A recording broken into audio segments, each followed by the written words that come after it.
अस्सलाम वालेकुम, कैसे हैं आप सब। तो आज हम बात करने जा रहे हैं एक्सरसाइज 9A के क्वेश्चन नंबर 15 की। मेरे पास ये बुक 1 है जिसको हम D1 भी बोलते हैं और उसका ये चैप्टर नंबर 9 चल रहा है जिसका नाम है ratio, rate, time and speed. इस चैप्टर से रिलेटेड बहुत से सॉल्यूशंस मैं अपने चैनल पर अपलोड कर चुका हूं। मैंने इस चैप्टर के नेम से एक सेपरेट प्लेलिस्ट भी बनाई हुई है, मैंने उसका लिंक डिस्क्रिप्शन में दे दिया है। अगर आप इंटरेस्टेड होंगे तो आप उस लिंक पे क्लिक करिएगा, आपके सामने इस चैप्टर के तमाम सॉल्यूशंस आ जाएंगे। इसके अलावा मैंने एक फेसबुक पेज भी बनाया हुआ है सॉल्यूशन सब के नेम से, उसका लिंक भी डिस्क्रिप्शन में दिया है, वो भी आप विजिट करिएगा। आपकी कोई सजेशंस हो या कोई क्वेश्चंस हो तो आप मुझे इस फेसबुक पेज के थ्रू मुझ तक को पहुंचा सकते हैं। तो आइए हम स्टार्ट करते हैं क्वेश्चन नंबर 15 को। इसकी स्टेटमेंट यहीं से रीड करेंगे, इसको समझेंगे और फिर इसका सोल्यूशन करेंगे। तो यहाँ पे लिखा हुआ है, मैं यहाँ से रीड करने जा रहा हूँ। A sum of money is divided among Ethan, Junwei and Raj in the ratio 5:6:9। तो कुछ पैसे हैं जो कि डिस्ट्रीब्यूट किए गए हैं, एक तरह के आप कह लें डिवाइड किए गए हैं तीन पर्सन में। एक पर्सन का नाम ईथन है, एक का नाम जुनवे है और एक का नाम राज है। और इनकी जो रेशियो है, यानी जिस रेशियो में ये पैसे डिवाइड हुए हैं वो भी यहाँ पे बता दी गई है, वो है 5:6:9।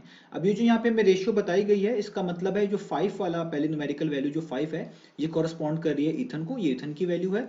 जो दूसरी वैल्यू 6 है, ये कॉरस्पॉन्ड कर रही है जुनवे को। और जो तीसरी वैल्यू है 9, ये कॉरस्पॉन्ड कर रही है राज को, ये उसकी वैल्यू है। जिस अरेंजमेंट में इनके नाम लिखे हुए हैं उसी अरेंजमेंट के तहत इनकी रेशियो भी यहाँ पर बता दी गई है।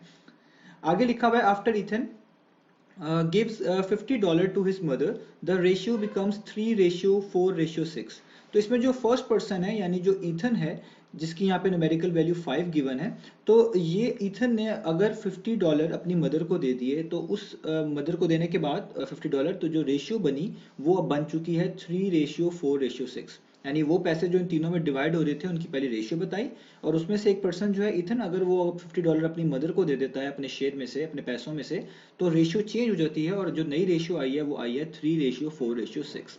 तो हमसे कहा जा रहा है find the amount of money Ethan has after giving $50 to his mother. तो हमने ये निकाल कर बताना है कि ईथन के पास कितने पैसे हैं $50 देने के बाद अपनी मदर को, यानी ईथन के पास कितने पैसे थे जब उसने $50 अपने शेयर में से अपनी मदर को दे दिए। ये हमने वैल्यू निकाल कर दिखानी है, यानी जो मेजर सब्जेक्ट है हमारे पास वो है ईथन।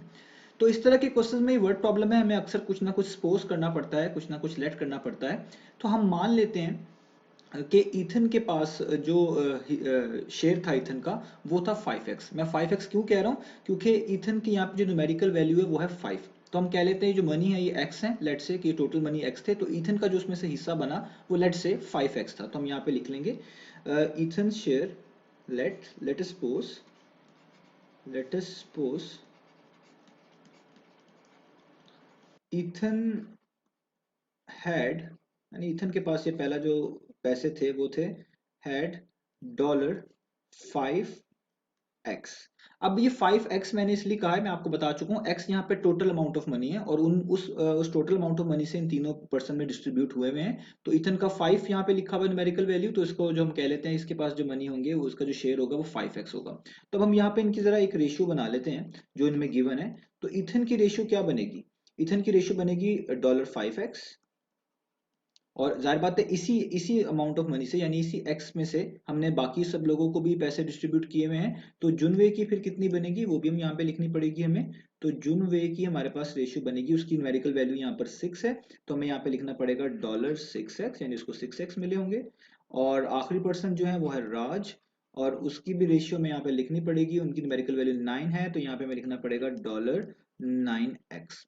अब ये था बिफोर वाला केस, यानी जब जब तक ईथन ने $50 अपनी मदर को नहीं दिए थे।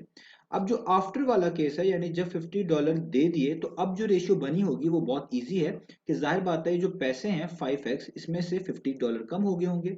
यानी 5x में से हम क्या कर देंगे, -50 को, क्योंकि इथन ने $50 जो है अपनी मदर को दे दिए। जुनवे के वैसे ही रहे होंगे क्योंकि उन्होंने कोई भी जो है मनी डिस्ट्रीब्यूट ना आगे फर्दर किया, ना कोई हिस्सा किसी और को दिया। और राज का भी ऐसा ही हिसाब है, उसके भी सेम के सेम रहे होंगे। अब ये करने के बाद जब उन्होंने कहा ये हमने कर लिया है, तो अब जो हमारे पास फाइनल रेशियो बनी वो हमें यहाँ पे बता दी गई थी, यानी ये जो चीज है ये कॉरस्पॉन्ड करेगी अब इस रेशियो को, यानी 3:4:6 को। यानी आप जब इनको सॉर्ट आउट करेंगे तो ये बेसिकली इतनी बनेगी, 3:4:6 बनेगी, ये क्वेश्चन में बताया जा रहा है, ये जो $50 देने के बाद।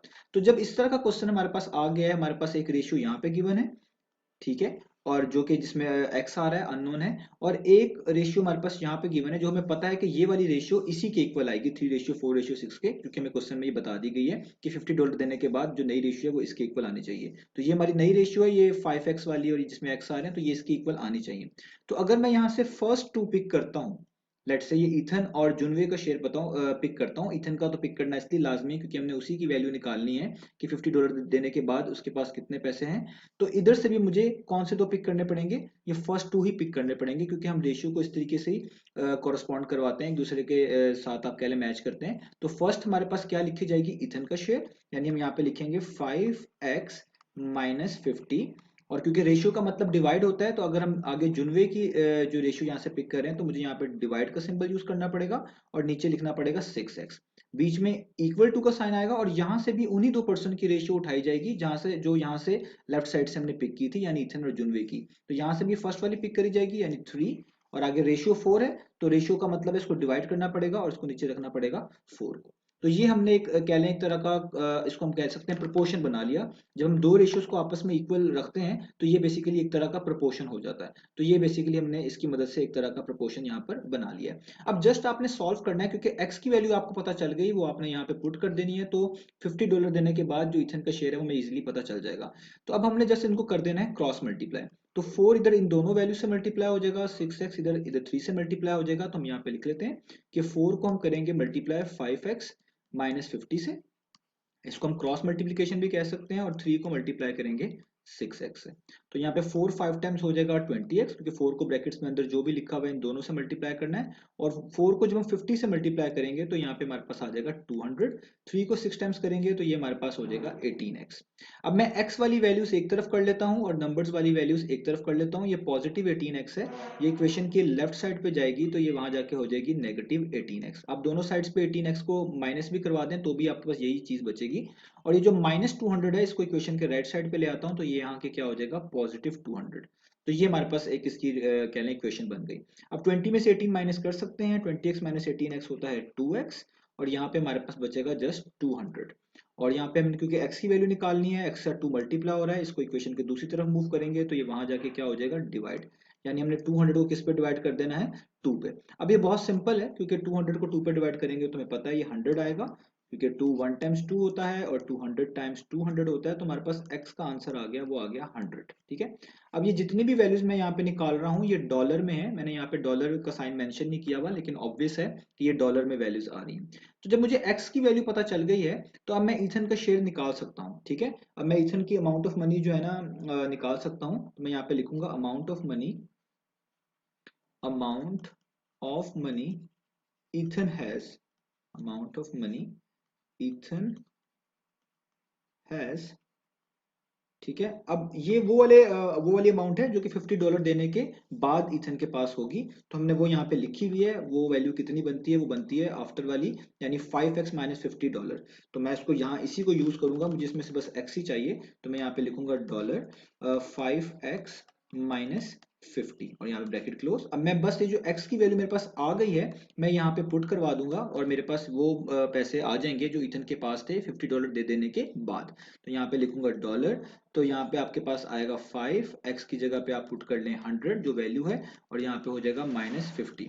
तो 5 को 100 से मल्टीप्लाई करें, आपके पास आ जाएगा 500, और आगे आपके पास बचेगा 50।